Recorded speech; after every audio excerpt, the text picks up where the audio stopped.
Hi friends, welcome back to our channel.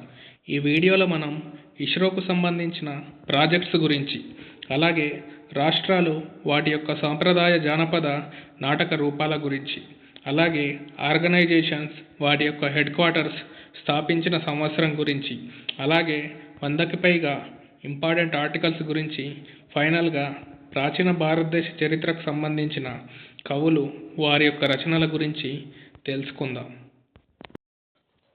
ఇప్పుడు first క్వశ్చన్ని చూద్దాం. సూర్యుడిని అధ్యయనం చేయడానికి ఇస్రో రూపొందించిన మిషన్ పేరు ఏమిటి?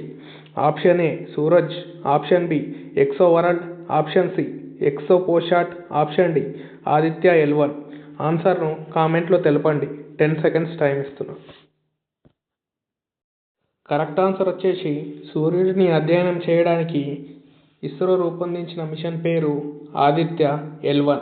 దీన్ని సెప్టెంబర్ 2, 2023న ప్రయోగించారు.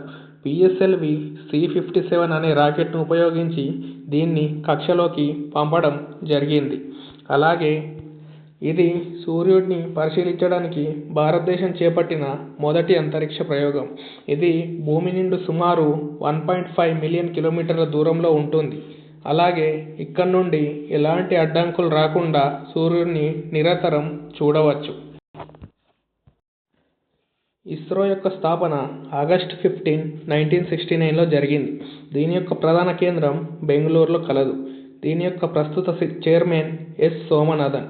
దీని యొక్క ముఖ్య ప్రయోగ కేంద్రం సతీష్ ధవన్ స్పేస్ సెంటర్, శ్రీహరికోట. ఆర్యభట్ట 1975లో ప్రయోగించారు. ఇది భారతదేశం రోదసిలోకి పంపిన మొట్టమొదటి ఉపగ్రహం. దీనిని సోవియట్ యూనియన్ అంటే రష్యా సహకారంతో ప్రయోగించారు. సోవియట్ యూనియన్లోని కాప్స్టీన్ యార్ ప్రయోగ కేంద్రం నుంచి దీన్ని లాంచ్ చేశారు. దీన్ని కాస్మోస్ 3M రాకెట్ ద్వారా కక్షలోకి పంపారు.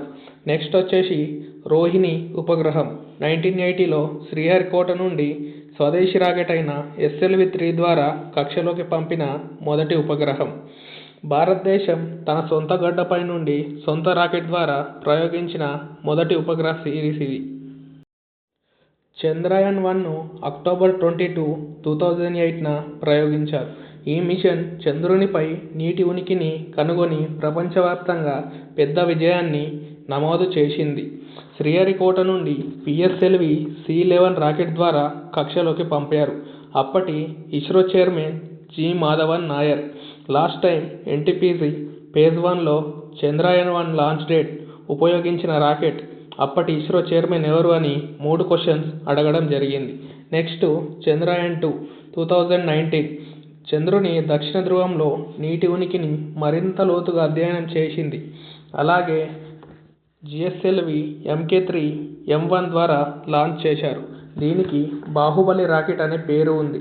చంద్రయాన్-2లో 3 భాగాలు ఉన్నాయి. First one orbital, second one Vikram lander, third one Pragyan rover. చంద్రయాన్-2 సమయంలో ఇస్రో చైర్మన్ K. శివన్. దీంట్లో నుంచి కూడా సేమ్ అవే క్వశ్చన్స్ అడగడం జరిగింది. నెక్స్ట్ వచ్చేసి చంద్రయాన్-3 2023 చంద్రుని దక్షిణ ధ్రువంపై సాఫ్ట్ ల్యాండింగ్ చేసిన ప్రపంచంలోనే మొట్టమొదటి దేశంగా భారత్ చరిత్ర సృష్టించింది. నెక్స్ట్ వచ్చేసి మంగళయాన్ నవంబర్ 5, 2013న దీన్ని ప్రయోగించారు. మొదటి ప్రయత్నంలోనే అంగారక గ్రహం కక్షలోకి చేరుకున్న తొలి దేశంగా భారత్ రికార్డు సృష్టించింది. దీన్ని PSLV C-25 అనే రాకెట్ ద్వారా కక్షలోకి పంపారు. అప్పటి చైర్మన్ కె రాధాకృష్ణన్. అంగారకుడిని చేరుకున్న ఫస్ట్ ఏషియా దేశం భారతదేశం. జతపరచుడు టైప్ క్వశ్చన్. మిషన్ ప్రధాన లక్ష్యం. ఆప్షన్ ఏ చంద్రయాన్-1, option B Aditya L1, option C Mangalyaan, option D Gaganyaan. ప్రధాన లక్ష్యం వచ్చేసి ఫస్ట్ వన్ అంగారక గ్రహంపై పరిశోధన, సెకండ్ వన్ మానవ సహిత అంతరిక్ష యాత్ర, థర్డ్ వన్ చంద్రునిపై నీటి జాడ అన్వేషణ, ఫోర్త్ వన్ సూర్యుడి బాహ్య వలయ అధ్యయనం. ఆన్సర్ను కామెంట్లో తెలపండి. 10 సెకండ్స్ టైం ఉంది. కరెక్ట్ ఆన్సర్ వచ్చేసి చంద్రయాన్-1 చంద్రునిపై నీటి జాడను అన్వేషణ అంటే A3. ఆదిత్య L1 సూర్యుడి బాహ్య వలయ అధ్యయనం B4. అలాగే మంగళయాన్ అంగారక గ్రహంపై పరిశోధన C1. అలాగే గగన్యాన్ మానవ సహిత అంతరిక్ష యాత్ర అంటే A3, B4, C1, D2. Option 1 is correct answer. Next question చూద్దాం. నెక్స్ట్ క్వశ్చన్ వచ్చేసి రాకెట్ దాని యొక్క ప్రత్యేకత. Option A SLV-3, option B PSLV, option C LVM-3, option D SSLV. First option వచ్చేసి ISRO work horse, second option Baahubali rocket, third option అతి చిన్న ప్రయోగ వాహనం, ఫోర్త్ ఆప్షన్ భారతదేశ మొదటి స్వదేశీ రాకెట్. ఆన్సర్ను కామెంట్లో తెలపండి. 10 సెకండ్స్ టైం. కరెక్ట్ ఆన్సర్ వచ్చేసి SLV-3 మొదటి స్వదేశీ రాకెట్. దీని ద్వారా రోహిణి ఉపగ్రహాన్ని కక్షలోకి పంపారు. అలాగే PSLV ఇస్రో వర్క్ హార్స్. అలాగే LVM-3 అంటే బాహుబలి రాకెట్, చంద్రయాన్-2కు దీన్ని ఉపయోగించారు. అలాగే SSLV అంటే అతి చిన్న ప్రయోగ వాహనం. కాబట్టి మన answer A4, B1, C2, D3. Option B is correct. Next question చూద్దాం. నెక్స్ట్ క్వశ్చన్ వచ్చేసి కేంద్రం అది ఉన్న ప్రాంతం. Option A Satish Dhawan space centre, option B Vikram Sarabhai space centre, option C space application centre, option D ISRO telemetry centre. అది ఉన్న ప్రాంతం first option Thiruvananthapuram, second option Bengaluru, third option Sriharikota, fourth option Ahmedabad. ఆన్సర్ను కామెంట్లో తెలపండి. 10 సెకండ్స్ టైం. కరెక్ట్ ఆన్సర్ వచ్చేసి సతీష్ ధావన్ స్పేస్ సెంటర్ వచ్చేసి శ్రీహరికోటలో కలదు. కాబట్టి A3. కాబట్టి ఈ రెండు ఆప్షన్లు cancel. Next Vikram Sarabhai space centre తిరువనంతపురంలో కలదు. B1. కాబట్టి option 1 is correct. Space application centre అనేది అహ్మదాబాద్లో కలదు. అలాగే ఇస్రో టెలిమెట్రీ సెంటర్ అనేది బెంగళూరులో కలదు. ఆన్సర్ మనకు తొలి రెండు తెలిస్తేనే ఆన్సర్ పెట్టచ్చు. కాబట్టి option A is correct. Next question వచ్చేసి మహారాష్ట్రకు చెందిన సాంప్రదాయ జానపద నాటక రూపాన్ని గుర్తించండి. ఆప్షన్ 1 నౌటంకి, ఆప్షన్ 2 తమాషా, ఆప్షన్ 3 స్వాంగ్, ఆప్షన్ 4 రాసలీల. ఆన్సర్ను కామెంట్లో తెలపండి. 10 సెకండ్స్ టైం. కరెక్ట్ ఆన్సర్ వచ్చేసి మహారాష్ట్రకు చెందిన జానపద నాటకం తమాషా. ఇప్పుడు మనం కొన్ని జానపద నాటకాల గురించి తెలుసుకుందాం. మహారాష్ట్రకు చెందిన జానపద నాటక రూపాలు వచ్చేసి తమాషా, లావణి. అలాగే ఉత్తరప్రదేశ్కు చెందిన జానపద నాటకాల రూపాలు నౌటంకి, రాసలీల. అలాగే కర్ణాటకకు చెందిన జానపద నాటక రూపం యక్షగానం.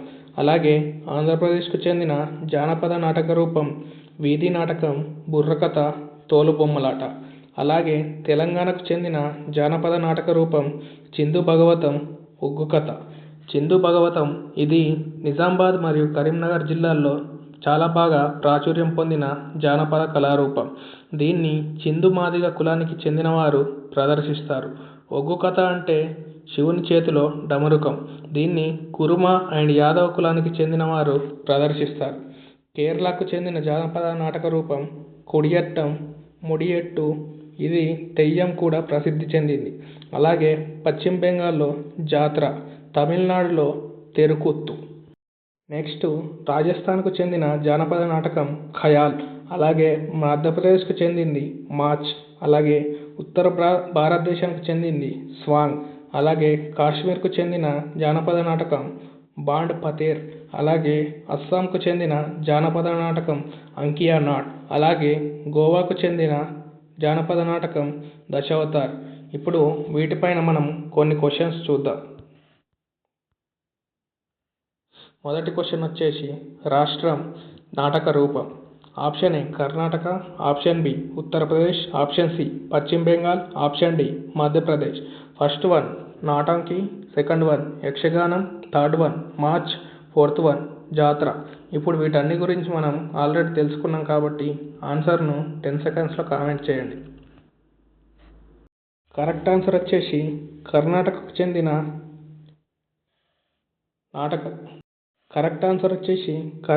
చెందిన నాటక రూపం యక్షగానం. అలాగే ఉత్తరప్రదేశ్కు చెందిన నాటక రూపం నౌటంకి. అలాగే పశ్చిమ బెంగాల్కు చెందిన నాటక రూపం జాత్ర, అలాగే మధ్యప్రదేశ్కు చెందిన నాటక రూపం మార్చ్. కాబట్టి మన answer A2, B1, C4, D3. కాబట్టి answer 2 is correct answer. Next question చూద్దాం. నెక్స్ట్ క్వశ్చన్ వచ్చేసి నాటక రూపం రాష్ట్రం. Option A Bhand Pather, option B Ankiya Naat, option C Chindu Bhagavatam, option D Dashavatar. రాష్ట్రం వచ్చేసి first one Telangana, second one Kashmir, third one Goa, fourth one Assam. ఆన్సర్ను కామెంట్లో తెలపండి. 10 seconds టైమ్స్. కరెక్ట్ ఆన్సర్ వచ్చేసి బాండ్ పతేర్ అనే నాటక రూపం కాశ్మీర్కు చెందింది. అలాగే అంకియా నాట్ అనేది అస్సాంకు చెందినది. అలాగే చిందు భగవతం అనే నాటక రూపం తెలంగాణకు చెందింది. అలాగే దశావతార్ అనే నాటక రూపం గోవాకు చెందినది. కాబట్టి మన answer A2, B4, C1, D3. First option is correct. Next question వచ్చేసి క్రింది వాటిలో ఏది ఏసియన్ వ్యవస్థాపక దేశాలలో ఒకటి? Option A India, option B Cambodia, option C Malaysia, option D Australia. ఆన్సర్ను కామెంట్లో తెలపండి. 10 seconds టైం ఇస్తున్నాను. కరెక్ట్ ఆన్సర్ వచ్చేసి ఆసియన్ వ్యవస్థాపక దేశాలలో కంబోడియా ఒకటి. ఇండియా, మలేషియా, ఆస్ట్రేలియా ఇవి ఆసియాన్ వ్యవస్థాపక దేశాలు కావు. ఇప్పుడు కొన్ని సంస్థల గురించి మనం తెలుసుకుందాం. ఆసియాన్ యొక్క ఫుల్ ఫామ్ వచ్చేసి association of south east Asian nations. దీన్ని ఆగస్టు 8, 1967న స్థాపించారు. దీన్ని బ్యాంకాక్ డిక్లరేషన్ ద్వారా ఏర్పాటు చేశారు. ఇందులో 10 దేశాలు ఉన్నాయి.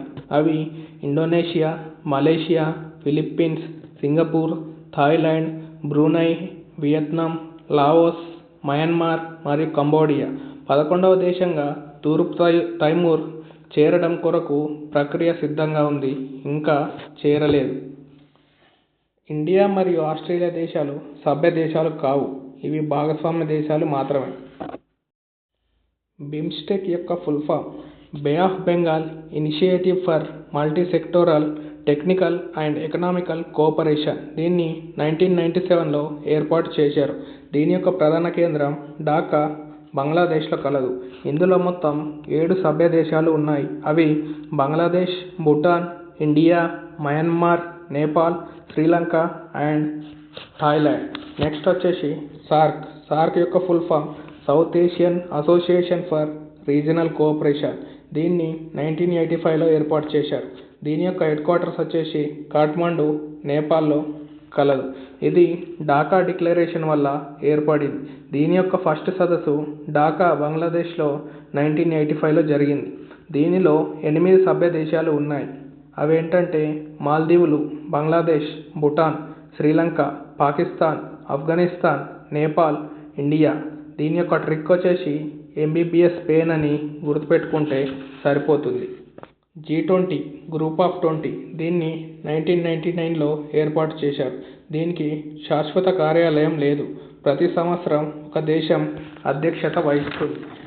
G20 అనేది 19 దేశాల 2 ప్రాంతీయ సంస్థల కలయిక. European union and African union ఇందులో ప్రాంతీయ సంస్థల కలయికలు. అలాగే G20లో పాకిస్తాన్ కూడా సభ్యదేశంగా లేదు. నెక్స్ట్ వచ్చేసి బ్రిక్స్. బ్రిక్స్ అనగా Brazil, Russia, India, China, South Africa. 2006లో ఏర్పడింది. షంఘాయ్, చైనా దీని యొక్క ప్రధాన కార్యాలయం. అలాగే 2024 జనవరి 1న బ్రిక్స్లో 5 దేశాలు చేరాయి. అవి 1వది ఈజిప్ట్, 2వది ఇథియోపియా, 3వది ఇరాన్, 4వది సౌదీ అరేబియా, 5వది UAE. UN అనగా యునైటెడ్ నేషన్స్ ఆర్గనైజేషన్. ఇది అక్టోబర్ 24, 1945లో ఏర్పడింది. కాబట్టి అక్టోబర్ 24ను UN డేగా జరుపుకుంటారు. దీని యొక్క హెడ్ క్వార్టర్స్ వచ్చేసి న్యూయార్క్, అమెరికా. ఇది స్థాపించినప్పుడు సభ్య దేశాలు 51 ఉన్నాయి. లాస్ట్ టైం NTPCలో ఈ క్వశ్చన్ అడగడం జరిగింది. ప్రజెంట్ 193 దేశాలు ఉన్నాయి. చివరగా చేరిన దేశం దక్షిణ సుడాన్ 2011లో. ఇది కూడా ప్రీవియస్ ఇయర్ క్వశ్చన్. ఇందులో 6 అధికార భాషలు ఉంటాయి. అవి English, French, Arabic, Chinese, Russian and Spanish. ఇది కూడా ప్రీవియస్ ఇయర్ క్వశ్చన్. నెక్స్ట్ వచ్చేసి యునెస్కో అంటే United Nations Educational, Scientific and Cultural Organization. దీని యొక్క హెడ్ క్వార్టర్స్ వచ్చేసి ఫ్రాన్స్, పారిస్లో కలదు. దీన్ని కూడా 1945లో ఏర్పాటు చేయడం జరిగింది. ఇండియాలో ప్రజెంట్ 42 యునెస్కో వారసత్వ ప్రదేశాలు ఉన్నాయి. 42వ యునెస్కో వారసత్వ ప్రదేశంగా హోయసాల దేవాలయం గుర్తించబడింది. నెక్స్ట్ వచ్చేసి IMF. దీన్ని 1945లో ఏర్పాటు చేయడం జరిగింది. దీని యొక్క హెడ్ క్వార్టర్స్ వచ్చేసి వాషింగ్టన్ DC, అమెరికా. నెక్స్ట్ వచ్చేసి వరల్డ్ బ్యాంక్. దీన్ని 1944లో ఏర్పాటు చేయడం జరిగింది. దీని యొక్క హెడ్ క్వార్టర్స్ వచ్చేసి వాషింగ్టన్. నెక్స్ట్ వచ్చేసి WTO, వరల్డ్ ట్రేడ్ ఆర్గనైజేషన్. దీన్ని 1995లో ఏర్పడింది. దీని యొక్క ప్రధాన కేంద్రం జెనీవా, స్విట్జర్లాండ్లో కలదు. UNICEF, United Nation Children Fund. ఇది 1946లో ఏర్పడింది. దీని యొక్క హెడ్ క్వార్టర్స్ వచ్చేసి New York, America. ILO, International Labour Organization. దీన్ని 1990లో ఏర్పాటు చేయడం జరిగింది. దీని యొక్క head quarters Geneva, Switzerland. NATO, North Atlantic Treaty Organization. ఇది 1949లో ఏర్పడింది. దీని యొక్క హెడ్ క్వార్టర్స్ వచ్చేసి బ్రసెల్, బెల్జియంలో కలదు. ఇందులో ప్రస్తుతం 32 సభ్య దేశాలుగా ఉన్నాయి. చివరగా 32వ దేశంగా స్వీడన్ చేరింది. అలాగే 31వ దేశంగా ఫిన్లాండ్ చేరింది. ఇది ప్రీవియస్ ఇయర్ క్వశ్చన్. ప్రస్తుత సెక్రటరీ జనరల్ మార్క్ రొట్టె. అలాగే ADB, ఏషియన్ డెవలప్మెంట్ బ్యాంక్. దీన్ని 1966లో ఏర్పాటు చేశారు. దీని యొక్క హెడ్ క్వార్టర్స్ వచ్చేసి మనీలా, ఫిలిప్పీన్స్. ఇందులో మొత్తం 68 సభ్య దేశాలు ఉన్నాయి.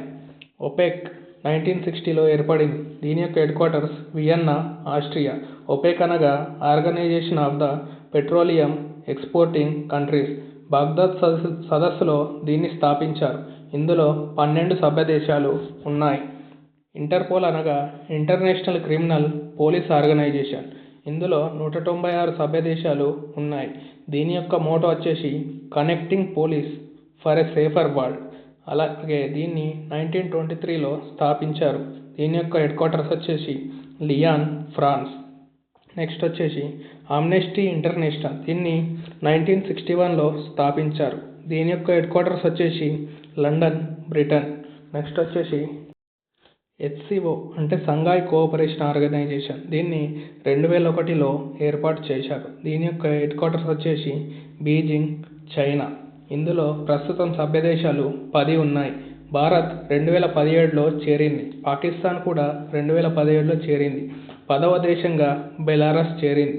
ISI, international solar alliance, November 30, 2015న ఏర్పాటు చేశారు. పారిస్లో జరిగిన COP21 సదస్సులో నరేంద్ర మోడీ మరియు అప్పటి ఫ్రాన్స్ అధ్యక్షుడు ఫ్రాంకోయిస్ హోలాండ్ దీన్ని ప్రకటించారు. దీని యొక్క మోటో వచ్చేసి one sun, one world, one grid. Next వచ్చేసి దీని యొక్క హెడ్ క్వార్టర్స్ వచ్చేసి గురుగ్రామ్, భారత్. నెక్స్ట్ కొన్ని ఇంపార్టెంట్ ప్రీవియస్ ఇయర్ బిట్స్ వీటిపైన చూద్దాం. సంస్థ ప్రధాన కార్యాలయం. సంస్థలు వచ్చేసి option 1 A ASEAN, option B BIMSTEC, option C SAARC, option D Asian development bank. ప్రధాన కార్యాలయం వచ్చేసి option 1 Dhaka, option 2 Jakarta, option 3 Manila, option 4 Kathmandu. ఆన్సర్ను కామెంట్లో తెలపండి. 10 సెకండ్స్ టైం. కరెక్ట్ ఆన్సర్ వచ్చేసి ఏషియన్ యొక్క ప్రధాన కార్యాలయం జకర్తాలో కలదు, ఇండోనేషియా. అలాగే బిమ్స్టిక్ యొక్క ప్రధాన కార్యాలయం ఢాకా, బంగ్లాదేశ్లో కలదు. అలాగే సార్క్ యొక్క ప్రధాన కార్యాలయం కాఠ్మండు, నేపాల్లో కలదు. అలాగే ADB యొక్క ప్రధాన కార్యాలయం మనీలా, ఫిలిప్పీన్స్లో కలదు. కాబట్టి ఆన్సర్ వచ్చేసి A2, B1, C4, D3. Option B is correct answer. Next question చూద్దాం. సంస్థలు ప్రధాన కార్యాలయం జతపరచండి.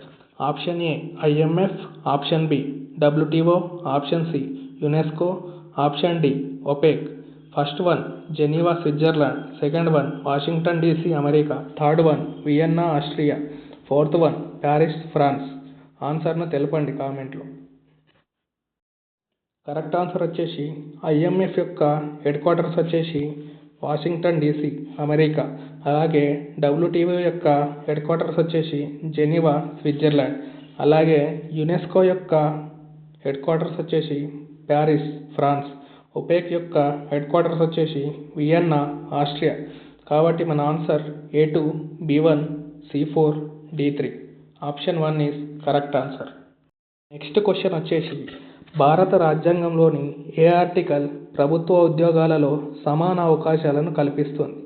Option 1 article 13, option 2 article 14, option 3 article 15, option 4 article 16.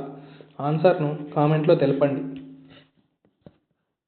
Correct answer వచ్చేసి ఆర్టికల్ 16. ఆర్టికల్ 16 ప్రభుత్వ ఉద్యోగాలలో అందరికీ సమాన హక్కును కల్పిస్తుంది. నెక్స్ట్ పాలిటీలో ఉన్న మోస్ట్ ఇంపార్టెంట్ ఆర్టికల్స్ అన్నిటిని గురించి ఇప్పుడు మనం తెలుసుకుందాం. ప్రాథమిక హక్కులు భారత రాజ్యాంగంలో థర్డ్ పార్ట్లో ఉంటాయి. ఇవి ఆర్టికల్ 12 నుంచి 35 వరకు ఉంటాయి. ఇవి 6 రకాలు. మొదటిది సమానత్వపు హక్కు, ఆర్టికల్ 14 నుంచి 18 వరకు ఉంటుంది. అలాగే రెండవది స్వాతంత్రపు హక్కు, ఇది 19 నుంచి 22 ఆర్టికల్ వరకు ఉంటాయి. అలాగే మూడవది పీడనాన్ని నిరోధించే హక్కు, ఇది 23 నుంచి 24 ఆర్టికల్. అలాగే నాలుగవది మత స్వాతంత్రపు హక్కు, ఇవి 25 నుంచి 28 ఆర్టికల్ వరకు ఉంటాయి. ఐదవది విద్యా సాంస్కృతిక హక్కు, ఇది 29వ 30వ ఆర్టికల్. అలాగే లాస్ట్ 6th వన్ రాజ్యాంగ పరిహారపు హక్కు, ఇది ఆర్టికల్ 32. ఇప్పుడు మనం ఒక్కొక్క ఆర్టికల్ గురించి చూద్దాం. ఆర్టికల్ 14 చట్టం ముందు అందరూ సమానులే. రాష్ట్రపతి, గవర్నర్, విదేశీ రాయబారులు ఈ ఆర్టికల్ నుండి మినహాయింపు పొందుతారు. అలాగే నెక్స్ట్ ఆర్టికల్ వచ్చేసి ఆర్టికల్ 15 మతం, కులం, లింగం లేదా పుట్టిన స్థలం ఆధారంగా వివక్ష ఎవరిపైన కూడా చూపకూడదు. అలాగే ఆర్టికల్ 16 వచ్చేసి ప్రభుత్వ ఉద్యోగాలలో అందరికీ సమాన అవకాశాలు ఉంటాయి. ఒకరిని ఎక్కువ ఒకరు తక్కువ అని చూడడం జరగదు. నెక్స్ట్ ఆర్టికల్ వచ్చేసి ఆర్టికల్ 17 మోస్ట్ ఇంపార్టెంట్ అంటరానితనం నిషేధం. ప్రాథమిక హక్కులలో కొన్నింటికి కొన్ని మినహాయింపులు ఉంటాయి, కానీ ఆర్టికల్ 17కు ఎటువంటి మినహాయింపు లేదు. కులం పేరుతో ఎవరినైనా గుడులు, బడులు, హోటళ్ళు, దుకాణాలలో రాకుండా అడ్డుకోవడం, బావులు, చెరువులు, శ్మశాన వాటికలు ఉపయోగించకుండా నిరోధించడం అస్పృశ్యత క్రిందకి వస్తాయి. దీని శిక్ష కింద 6 నెలల జైలు లేదా 500 జరిమానా వరకు ఉంటుంది. నెక్స్ట్ ఆర్టికల్ 18 వచ్చేసి బిరుదుల రద్దు. రాజ్యం ఎవరికీ బిరుదులను ప్రదానం చేయకూడదు, కానీ రెండిటికి మినహాయింపు ఉంది. ఒకటవది సైనిక గౌరవాలు అంటే పరమవీర చక్ర, అశోక చక్ర మొదలైనవి. అలాగే విద్యా సంబంధ గౌరవాలు డాక్టరేట్, ప్రొఫెసర్ వంటివి. ఆర్టికల్ 19 వాక్ స్వాతంత్రం మరియు భావ వ్యక్తీకరణ. ఇందులో 6 రకాల స్వేచ్ఛలు ఉంటాయి. ఆర్టికల్ 19 ద్వారా తన అభిప్రాయాలను మాటల ద్వారా కానీ రాతపూర్వకంగా వ్యక్తం చేసే హక్కు పౌరులందరికీ ఉంటుంది. అలాగే ఆర్టికల్ 21 జీవించే హక్కు మరియు వ్యక్తిగత స్వేచ్ఛ హక్కు. ఆర్టికల్ 21A 6 to 14 years పిల్లలకు ఉచిత మరియు నిర్బంధ విద్యను అందించాలి. దీనిని 86వ రాజ్యాంగ సవరణ ద్వారా 2002లో చేర్చారు. దీని అమలు కోసం విద్యా హక్కు చట్టం 2009ని చేశారు. ఇది ఏప్రిల్ 1, 2010 నుంచి అమలులోకి వచ్చింది. జాతీయ అత్యవసర పరిస్థితి ఉన్నప్పుడు కూడా ఆర్టికల్ 20, ఆర్టికల్ 21లను రద్దు చేయడం సాధ్యం కాదు. దీన్ని 44వ రాజ్యాంగ సవరణ ద్వారా చేర్చారు. ఆర్టికల్ 32 రాజ్యాంగ పరిహారపు హక్కు. దీన్ని అంబేద్కర్ రాజ్యాంగపు ఆత్మగా పేర్కొన్నారు. ఒక పౌరుడి ప్రాథమిక హక్కులకు భంగం కలిగితే అతను నేరుగా సుప్రీంకోర్టును ఆశ్రయించే హక్కును ఆర్టికల్ 32 కల్పిస్తుంది. జాతీయ అత్యవసర పరిస్థితి సమయంలో రాష్ట్రపతి ఆర్టికల్ 32ను తాత్కాలికంగా రద్దు చేయవచ్చును. ఆదేశిక సూత్రాలు ఆర్టికల్ 36 నుంచి 15 వరకు ఉంటాయి. ఇది రాజ్యాంగంలో 4th పార్ట్లో ఉంటాయి. ఆర్టికల్ 40 అనేది గ్రామ పంచాయతీల ఏర్పాటు కొరకు ఉద్దేశించినది. దీనిలో ఉన్న నిర్దేశాన్ని అమలు చేయడానికి 1992లో కేంద్రం 73వ రాజ్యాంగ సవరణ చట్టం చేసింది. దీని ద్వారా పంచాయతీరాజ్ వ్యవస్థకు రాజ్యాంగ హోదా లభించింది. రాజ్యాంగంలో 9వ భాగంలో 11వ షెడ్యూల్లో దీన్ని చేర్చారు. అలాగే ఆర్టికల్ 44 ఉమ్మడి పౌరస్మృతి. మతంతో సంబంధం లేకుండా పెళ్లి, విడాకులు, దత్తత మరియు ఆస్తి వారసత్వం వంటి విషయాల్లో దేశంలోని పౌరులందరికీ ఒకే చట్టం ఉండడం. ఇది గోవాలో అమల్లో. ఆర్టికల్ 50 న్యాయశాఖను కార్యనిర్వాహక శాఖ నుండి వేరు చేయడం. ఇది ప్రజాస్వామ్య వ్యవస్థలో చెక్ అండ్ బ్యాలెన్సెస్ కోసం పనిచేస్తుంది. ఆర్టికల్ 51 అంతర్జాతీయ వివాదాలను యుద్ధాల ద్వారా కాకుండా మధ్యవర్తిత్వం ద్వారా పరిష్కరించుకోవాలి. ఆర్టికల్ 51A ప్రాథమిక విధుల గురించి తెలుపుతుంది. ఇది రాజ్యాంగంలో 4వ Aలో ఉంది. అలాగే దీన్ని 42వ రాజ్యాంగ సవరణ 1976లో చేర్చారు. స్వరణ్ సింగ్ కమిటీ సిఫార్సుల మేరకు వీటిని చేర్చడం జరిగింది. మొదట 10 ప్రాథమిక విధులు ఉండేవి. ప్రజెంట్ 11 ఉన్నాయి. వీటిని రష్యా రాజ్యాంగం నుంచి తీసుకున్నారు. కేంద్ర ప్రభుత్వం గురించి ఆర్టికల్ 52 నుంచి 151 వరకు ఉంటాయి. ఇది 5th పార్ట్లో పొందుపరచడం జరిగింది. ఆర్టికల్ 52 భారత రాష్ట్రపతి గురించి తెలుపుతుంది. భారతదేశానికి ఒక రాష్ట్రపతి ఉంటాడు అని పేర్కొంటుంది. ఆర్టికల్ 53 అనేది కేంద్ర కార్యనిర్వాహక అధికారాలన్నీ రాష్ట్రపతి వద్దే ఉంటాయి అని తెలుపుతాయి. ఆర్టికల్ 54 అనేది రాష్ట్రపతి ఎన్నిక గురించి తెలుపుతుంది. ఆర్టికల్ 56 అనేది రాష్ట్రపతి పదవీ కాలం గురించి తెలుపుతుంది. ఆర్టికల్ 58 అనేది రాష్ట్రపతి పదవికి ఉండాల్సిన అర్హతల గురించి తెలుపుతుంది. రాష్ట్రపతి పదవికి 35 సంవత్సరాలు ఉండాలి. అలాగే లోక్సభ సభ్యునికి ఉండాల్సిన అర్హతలన్నీ ఉండాలి. ఆర్టికల్ 61 అనేది రాష్ట్రపతి అభిశంసన ప్రక్రియ గురించి తెలుపుతుంది.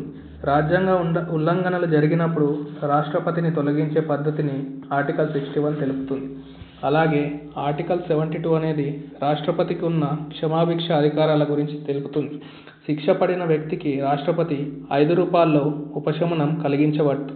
ఫస్ట్ వన్ క్షమాభిక్ష పెట్టవచ్చు. సెకండ్ వన్ శిక్ష మార్పిడి చేయవచ్చు. అంటే మరణ శిక్షను జీవిత ఖైదుగా మార్చవచ్చు.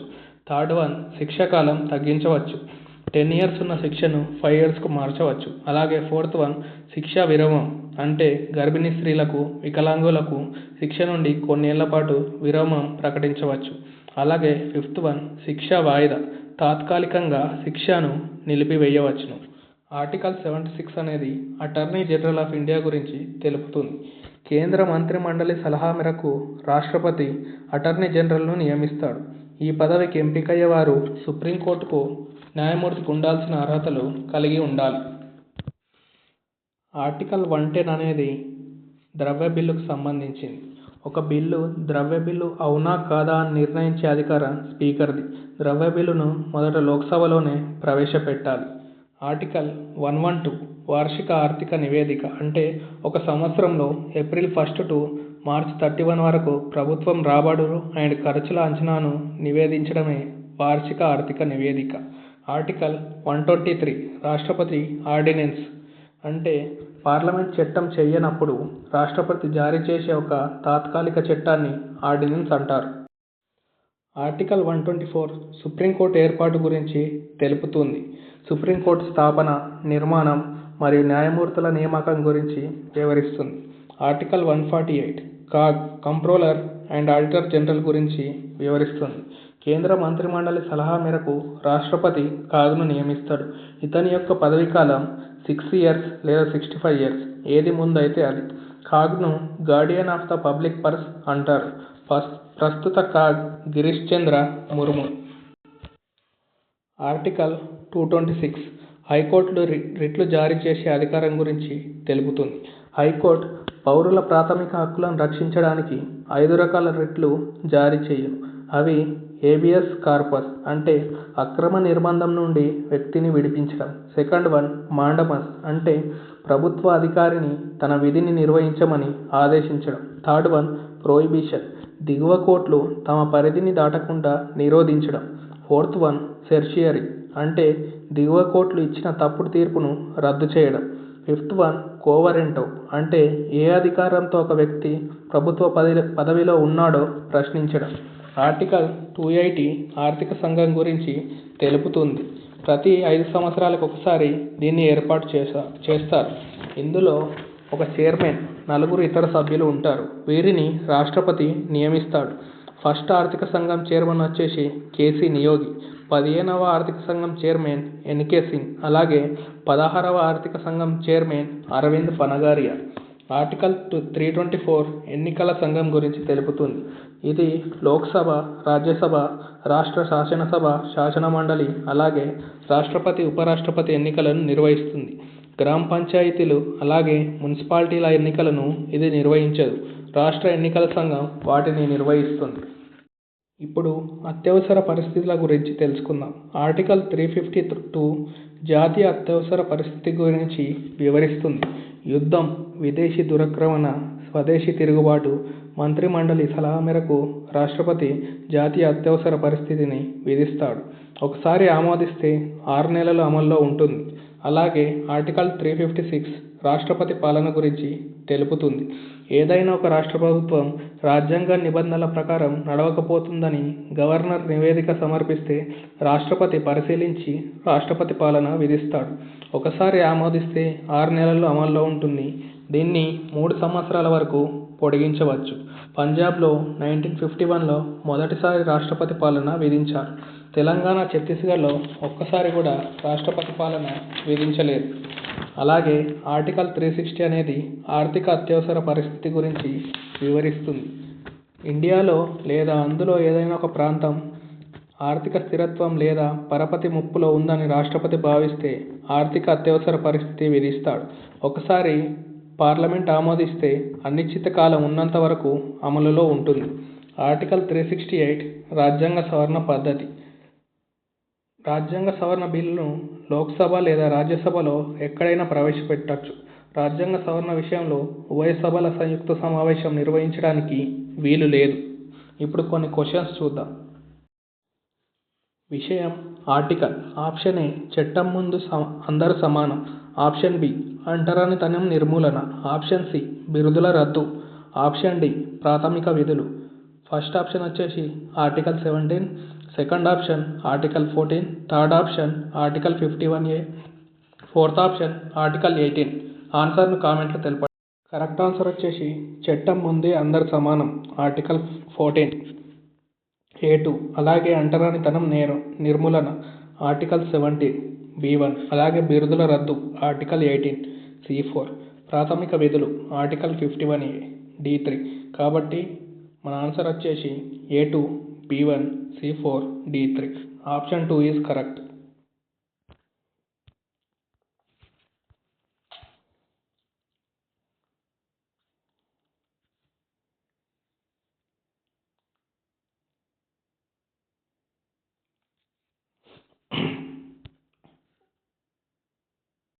నెక్స్ట్ క్వశ్చన్ వచ్చేసి ఆప్షన్ ఏ గ్రామ పంచాయతీల ఏర్పాటు.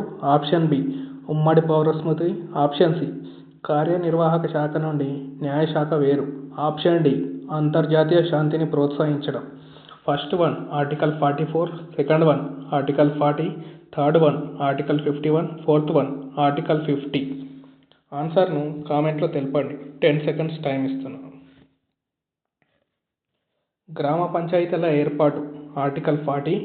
అలాగే ఉమ్మడి పౌర స్మృతి గురించి ఆర్టికల్ 44 తెలుపుతుంది. కార్యనిర్వాహక శాఖ నుండి న్యాయశాఖ వేరు ఆర్టికల్ 50. అలాగే అంతర్జాతీయ శాంతిని ప్రోత్సహించడం ఆర్టికల్ 51 తెలుపుతుంది. నెక్స్ట్ క్వశ్చన్ వచ్చేసి ప్రసిద్ధ నాటక కళ. ప్రసిద్ధ నాట్యకళా గ్రంథమైన నాట్యశాస్త్రంను ఎవరి ద్వారా రాయబడింది? Option 1 Kalidasu. Option 2 Vishnu Sharma. Option 3 హర్షవర్ధనుడు. ఆప్షన్ 4 భరతముని. ఆన్సర్ను కామెంట్లో తెలపండి. 5 సెకండ్స్ టైం ఇస్తున్నాను. ఆన్సర్ వచ్చేసి నాట్యశాస్త్రంను భరతముని రచించాడు. ఇప్పుడు మనం ఈ వీడియోలో 100కి పైగా ప్రాచీన భారతదేశ కవులు వారి యొక్క గ్రంథాల గురించి తెలుసుకుందాం. టాపిక్ నుండి ప్రతి ఎగ్జామ్లో 2 క్వశ్చన్స్ వరకు అడగడం జరుగుతుంది. కాబట్టి ఈ కవులు వారి యొక్క గ్రంథాలను గుర్తుపెట్టుకోండి. మన యొక్క కంటెంట్ నచ్చినట్లయితే ఈ వీడియోని లైక్ చేయండి. అలాగే మన ఛానల్ని సబ్స్క్రైబ్ చేయండి. ఇప్పుడు కవులు వారి యొక్క రచనల గురించి చూద్దాం. వాటి యొక్క స్థాపకుల గురించి తెలుసుకుందాం. సాంఖ్యక శాస్త్రంను కపిలుడు రాశాడు. యోగంను పతాంజలి రాశాడు. వైశేషికంను కణాదుడు రాశాడు. అలాగే న్యాయంను గౌతముడు రాశాడు.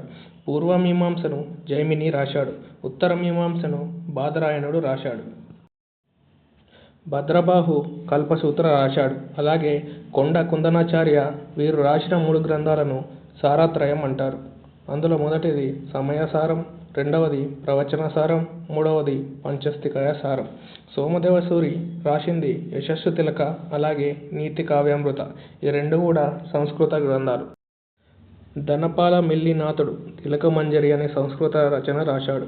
అలాగే న్యాయచంద్ర సూరి అంవీర మహాకావ్యం, అమోఘవర్షుడు రత్నమాలిక, కవి రాజమార్గం రాశాడు. ఈ 2 కూడా కన్నడ భాషలో రాయడం జరిగింది. అలాగే మునిచంద్రుడు గాథకోశ అనే రచన రాశాడు. సోమప్రభు శృంగార వైరాగ్య తరంగిణి అనే రచన రాశాడు. మహావీరుడు సూత్రాంగాలు రాశాడు. హేమచంద్ర సూరి పరిష్ట పర్వం అనే గ్రంథాన్ని రచించాడు. కొన్ని గ్రీకు రచనలు చూద్దాం. మెగస్తనీస్ ఇండికా అనే గ్రంథాన్ని రచించాడు. జియోగ్రఫీ స్ట్రాబో రచించాడు. ఎపిటోమ్ జస్టిన్ రచించాడు. న్యాచురల్ హిస్టరీని ప్లీనీ రచించాడు. ది లైవ్ని ప్లూటార్క్ రచించాడు. లారా తారానాథ్ ద హిస్టరీ ఆఫ్ టిబెట్ను రచించాడు. అలాగే అర్థశాస్త్రంను కౌటిల్యుడు రచించాడు. ఇతని యొక్క బిరుదు ఇండియన్ మ్యాకియావెల్లీ. ఇందులో 15 భాగాలు, 180 అధికరణలు కలవు. ఇతర ముఖ్యమైన గ్రంథాలు: ముద్ర రాక్షసం విశాఖదత్తుడు రచించాడు. హర్షచరిత్రను బాణుడు రచించాడు. రాజతరంగిని కలహనుడు రచించాడు. మిలింద పన్హను నాగసేనుడు రచించారు. పరిష్ట పర్వన్ హేమచంద్రసూరి రచించాడు. మహాభాష్యంను పతంజలి రచించాడు.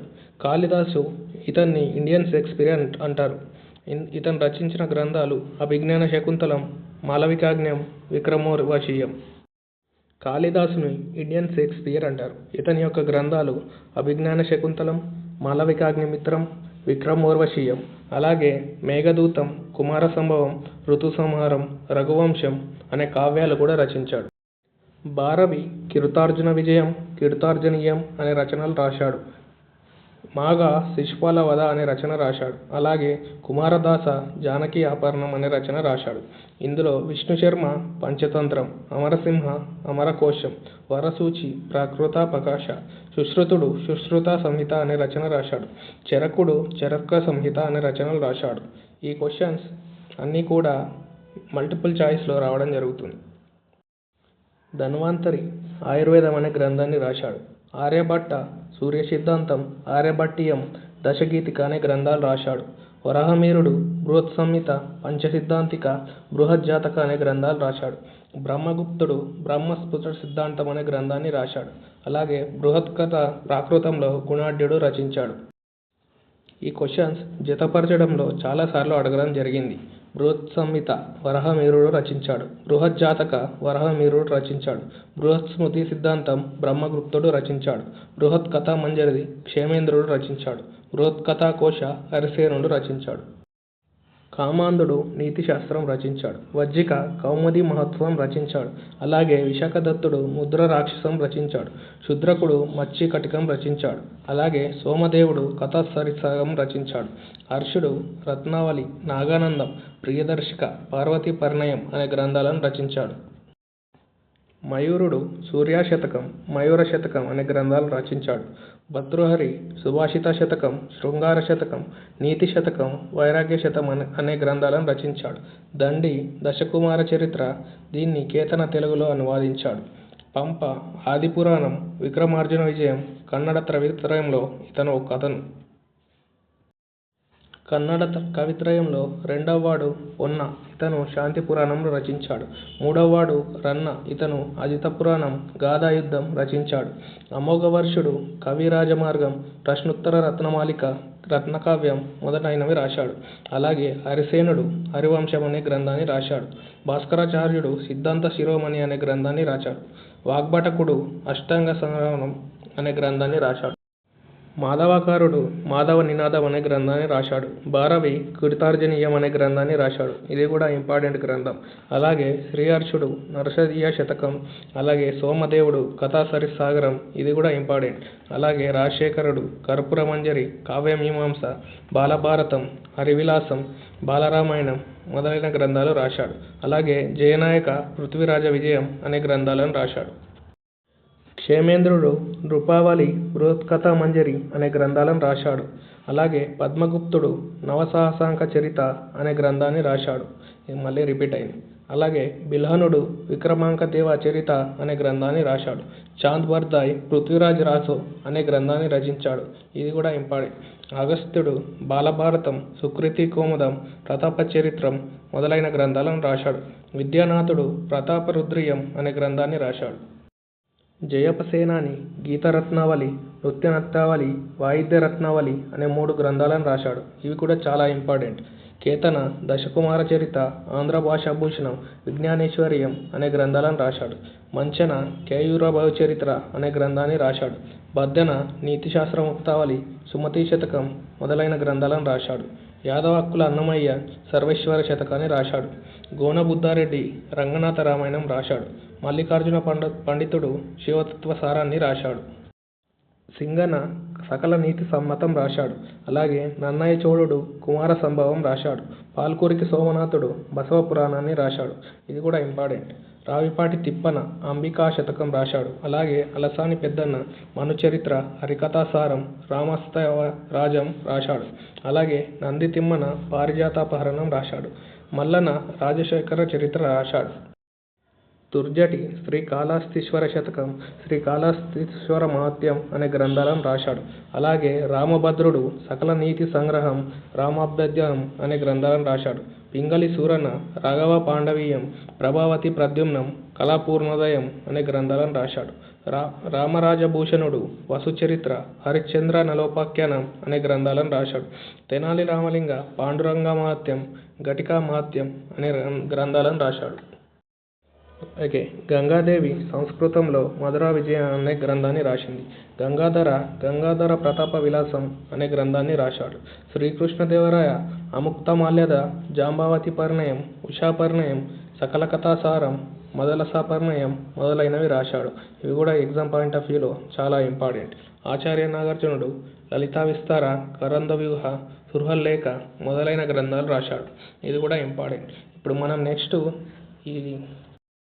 ఇప్పుడు మనం ఈ గ్రంథాలపైన గతంలో అడిగిన క్వశ్చన్స్ని ప్రాక్టీస్ చేద్దాం. అలాగే ఈ పీడిఎఫ్ మొత్తం మన టెలిగ్రామ్ ఛానల్లో అందుబాటులో ఉంటుంది. అయితే ఇప్పుడు మొదటి క్వశ్చన్ చూద్దాం. ఈ క్రింది వాటిని జతపరచండి. ఏ కాళిదాసు, బి భారవి, సి మాగుడు. వారి యొక్క రచనలు: ఫస్ట్ వన్ కీర్తార్జనీయం, రెండవది అభిజ్ఞాన శకుంతలం, మూడవది శిశుపాల వధ.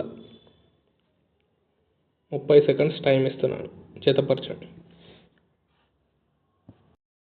కాళిదాసు యొక్క గ్రంథం అభిజ్ఞాన శకుంతలం, అంటే ఏకు 2. అలాగే భారవి యొక్క గ్రంథం కీర్తార్జనీయం, B1.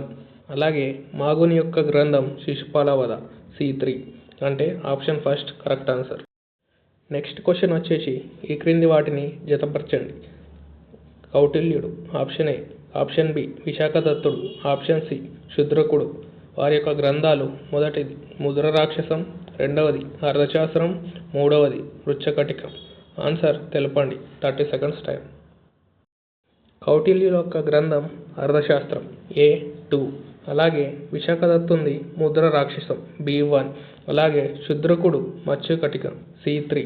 A2, B1, C3 అంటే option 2 correct answer.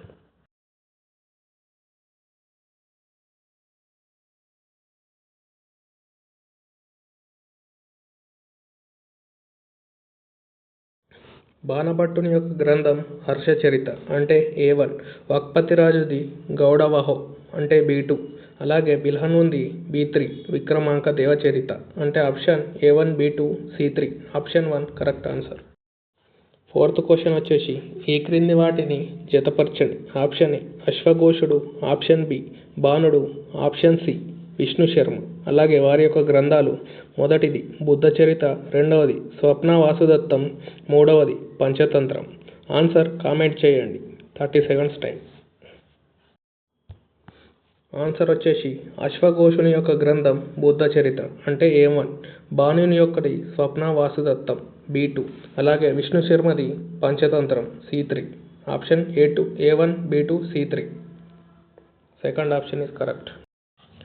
Fifth question వచ్చేసి ఈ క్రింది వాటిని జతపరచండి. Option A Panini, option B Patanjali, option C పింగళుడు. వారి యొక్క గ్రంథాలు: first one Ashtadhyayi, second one Mahabhashyam, third one Chandashastram. Answer comment బాక్స్లో తెలపండి. 30 సెకండ్స్ టైం. పాణిని యొక్క గ్రంథం అష్టాధ్యాయి, అలాగే పతాంజలి యొక్క గ్రంథం మహాభాష్యం, అలాగే పింగళుని యొక్క గ్రంథం ఛందశాస్త్రం. అంటే A1, B2, C3. Option 1 is correct. 6th question వచ్చేసి ఈ క్రింది వాటిని జతపరచండి. ఫస్ట్ కల్హనుడు option A, B Chand Bardai, C జయదేవుడు. వారి యొక్క గ్రంథాలు first one Rajatarangini, second Prithviraj Raso, third one Gita Govinda. Answer comment బాక్స్లో తెలపండి. 30 సెకండ్స్ టైం. కల్హనుని యొక్క గ్రంథం రాజతరంగిణి A1, చాంద్ బర్దాయ్ యొక్క గ్రంథం పృథ్వీరాజ్ రాసో A2, B2, అలాగే జయదేవుని యొక్క గ్రంథం గీతా గోవిందం C3. ఆన్సర్ వచ్చేసి A1, B2, C3. Option 8 first one is correct. 7th question వచ్చేసి ఈ క్రింది వాటిని జతపరచండి. ఆప్షన్ A హాలుడు, ఆప్షన్ B గుణాఢ్యుడు, ఆప్షన్ C శర్వవర్మ. వీరి యొక్క గ్రంథాలు ఫస్ట్ వన్ గాథ సప్తశతి, సెకండ్ వన్ బృహత్ కథ, థర్డ్ వన్ కాతంత్ర వ్యాకరణం. ఆన్సర్ని కామెంట్స్లో తెలపండి. 30 సెకండ్స్ టైం. ఆన్సర్ వచ్చేసి హాలుని యొక్క గ్రంథం గాథ సప్తశతి, అలాగే గుణాఢ్యుడి యొక్క గ్రంథం బృహత్ కథ, శర్వవర్మ యొక్క గ్రంథం కాతంత్ర వ్యాకరణం. ఆన్సర్ వచ్చేసి A1, B2, C3. Option 2 is correct. 8th question వచ్చేసి ఆప్షన్ A వాత్సాయనుడు, ఆప్షన్ B అమరసింహుడు, ఆప్షన్ C వరహమీరుడు. వారి యొక్క గ్రంథాలు first one Kamasutra, second one Amarakosham, third one Brihat Samhita. ఆన్సర్ని కామెంట్లో తెలపండి. 30 సెకండ్స్ టైం. ఆన్సర్ వచ్చేసి వాత్సాయనుని యొక్క గ్రంథం కామసూత్ర అంటే A1, అలాగే అమరసింహుని యొక్క గ్రంథం అమరకోశం అంటే B2, వరహమీరుని యొక్క గ్రంథం బృహత్ సంహిత అంటే C3. ఆప్షన్ వచ్చేసి A1, B2, C3. First one is correct. ఈ వీడియో గ్రూప్స్ అండ్ SIPCతో సహా CGL, CHSL, SSC GD, NTPC, group D exams అన్నిటికీ యూజ్ అయ్యేలాగా క్లాస్ని డిజైన్ చేయడం జరిగింది. అలాగే NTPC ఎగ్జామ్ నెక్స్ట్ మంత్లో ఉన్నందున NTPC అభ్యర్థులకు రివిజన్ కొరకు ఈ క్లాస్ ఎంతగానో ఉపయోగపడుతుంది. కాబట్టి మన క్లాస్ యొక్క కంటెంట్ మీకు నచ్చినట్లయితే ఈ వీడియోని లైక్ చేయండి, అలాగే మన ఛానల్ని సబ్స్క్రైబ్ చేయండి. Thank you for watching.